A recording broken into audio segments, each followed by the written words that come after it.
AP గుండా పరుగులు పెట్టే చెన్నై మైసూర్ బుల్లెట్ రైలుకు చిత్తూరు జిల్లా పలమనేరు స్టాపింగ్ ఇవ్వాలని పలమనేరు పరిరక్షణ సమితి డిమాండ్ చేసింది. ఈ మేరకు పీపీఎస్ సభ్యులు స్థానిక పోలీస్ స్టేషన్ నుండి అంబేద్కర్ కూడలి మీదుగా పట్టణంలోని ప్రధాన ప్రాంతాల్లో ర్యాలీ చేపట్టారు. గతంలో చెన్నై బెంగళూరు మధ్య మంజూరైన ఎక్స్ప్రెస్ హైవే విషయంలో కూడా పలమనేరుకు అన్యాయం జరిగిందని పీపీఎస్ అధ్యక్షులు నరసింహులు ఆరోపించారు. చెన్నై మైసూరు బుల్లెట్ రైలుకి పలమనేరులో హాల్ట్ కల్పిస్తే వ్యాపారులకు, ఉద్యోగులకు ఎంతో ఉపయుక్తంగా ఉంటుందన్నారు. రాష్ట్ర ప్రభుత్వం చొరవ తీసుకుని పలమనేరులో స్టాపింగ్ ఉండేలా చర్యలు తీసుకోవాలని పీపీఎస్ డిమాండ్ చేసింది. పలమనేరు పరిరక్షణ సమితి నిర్ణయించిన కార్యక్రమానికి 9:30కు అందరూ వచ్చి హాజరైన పలమనేరు పట్టణ ప్రజలకు, విద్యార్థులకు, యువతకు, అన్ని సంఘాలకు పలమనేరు పరిరక్షణ సమితి ద్వారా మీకు అభినందనలు తెలుపుతున్నాం.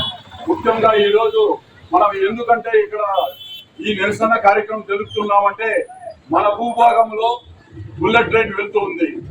Mysore to Chennai bullet train కేంద్ర ప్రభుత్వము మంజూరు చేసింది.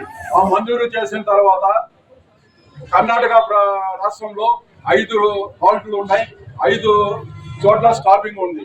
అదే విధంగా చెన్నై వచ్చి 3 స్టాపింగ్లు ఉంది. అదే విధంగా ఆంధ్రప్రదేశ్ లో మొత్తము 109 కిలోమీటర్లు మన బంగారుపేట నుండి పోతా ఉంది. 109 కిలోమీటర్ల కన్నా 190 రామాపురం వద్ద హాల్ట్ కొట్టి పెట్టినారు బుల్లెట్ ట్రైన్ కు.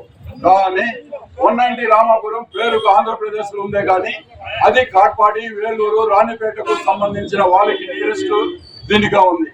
మన పలమనేరు ప్రత్యేకత ఏమంటే మన పలమనేరు నియోజకవర్గం head quarter, revenue division head quarter, తర్వాత 3 రాష్ట్రాల కూడలి అవంతా ఇక్కడ ఉంది. కాబట్టి మన పలమనేరు నియోజకవర్గంలో జనాభా కూడా కానీ 2 ఓటర్స్ 2 లక్షల ఉన్నారు. మన పొంగునూరు నియోజకవర్గం మీద ఉంటే అదొక 2 లక్షల ఉన్నారు. ఇట వేకోట, కుప్పము, చౌడేపల్లి, పొంగునూరు వివిధ మండలాలు అంతా మనకు ఉన్నాయి. మొత్తం కలుపుకుంటే సుమారు 8 లక్షల పైన ఉన్నారు. తర్వాత ఇక్కడ ఏమంటే మనకు గంగవరం దగ్గర, గండాజుపల్లి దగ్గర సెజ్ ఉంది. అదే విధంగా వ్యవసాయ ఉత్పత్తుల్లో అగ్రగామిగా ఉంది. మన పలమనేరుకు milk city, silk city, poor people Ooty అనే నేమ్లు కూడా ఉన్నాయి.